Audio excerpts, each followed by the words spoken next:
Hey everybody, Terry here, and we're doing another edition of Nat's Noob, where I learn about all the things that happen at the AMA Nats. We talked to Mike Goza a few minutes ago about F3C helicopter flying. Now we're going to talk to Cade and Tom about F3N helicopter flying. What's the same? What's different? I don't know. We're going to find out. So why don't you guys tell us about F3N? I'll start with a little introduction to it. F3C is the precision aerobatics, and F3N is freestyle aerobatics, which F3N came out a little bit later on in life than F3C. And if I remember correctly, it was to cater to a new flying style that was coming out, which is everyone knows is 3D. The maneuvers are a little more technical and complicated than the F3C maneuvers. They're faster, there's more pirouetting, rolling, and the helicopter is just always moving.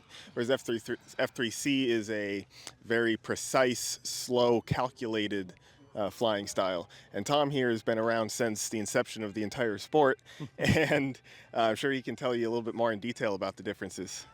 Yeah, as Cade mentioned, F3C is, think of it at the Olympics, you watch the skaters, and they have the compulsory skating to start with. All the competitors do the exact same schedule, and they get graded by the judges on that. And that's similar to what F3C does. And then later, the skaters go into freestyle skating, so they throw in creativity with music, creativity in set maneuvers, and that's where F3N takes over. Okay. So they're very complementary, but different. So there's a little bit more latitude for personal expression and improvisation. Absolutely. Okay. So I was watching someone fly an F3N sequence a little while ago, and it's still different than the videos I see on YouTube, which my friend Fitz calls the flopping fish. It was still a little bit slower and easier to follow, but certainly the same types of extreme maneuvers. So can you explain those differences there? So in F3N, you have three different sections of flight. You have the set maneuvers, which are kind of similar to the schedules that the F3C pilots fly, except we have a list of maneuvers that we can choose from to fly. And each one of those maneuvers has a very specific way that you need to do it based on the shape, the speed, the altitude, and they'll tell you how many pirouettes you need to do in a certain time, how many rolls you need to do in a certain time period.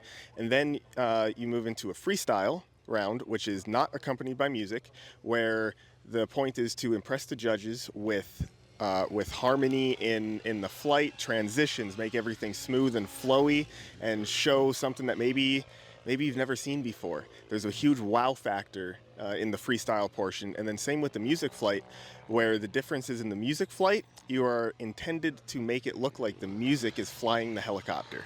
So you need to not only do these crazy freestyle moves that are making the helicopter move in ways that most people say they can't do that, but you also have to make it go to the music that you're listening to, that most pilots make themselves. We mix tracks of different songs together so that we can have some that are big, flowy maneuvers, and then some faster paced songs that you can do the flippy floppy fish stuff. Okay. Right. So are the machines very similar between the F3C and F3N? They can be. Okay. Some pilots, especially newer ones, will use the same machine for F3N as they do for F3C, because the main difference is mostly in setup, the endpoints, how fast they roll and respond to everything. Whereas F3N, you'll see mostly 3D helicopters. The same 3D helicopters that you see everybody in F3N uses.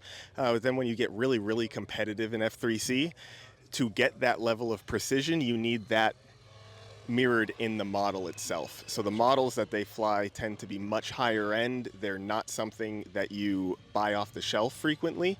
They're sometimes custom order machines that take months to get. They'll fly a fuselage for visibility, and because they're traveling much faster, doing way bigger maneuvers than what F3N will do. Okay, great. So this is what, day 2 or day 3 of the Nats? This is our third day of competition. Okay. And we did set up on Saturday, and so we wrapped up today. We didn't have any weather issues, so that really helped. Oh, right. And so we're happy to be kind of done, and And now some of the U.S. team members are going to stay on for tomorrow because we have the field to practice for the World Championship coming up in 3 weeks. That was my question. What's next? So Yep. practice for the World Championships. Yep. Okay, great. Well, Cade, Tom, thank you for sharing your knowledge and your time with us. Thank you. I feel that much smarter about the net, so thank you. Thank you. Thank you, Terry.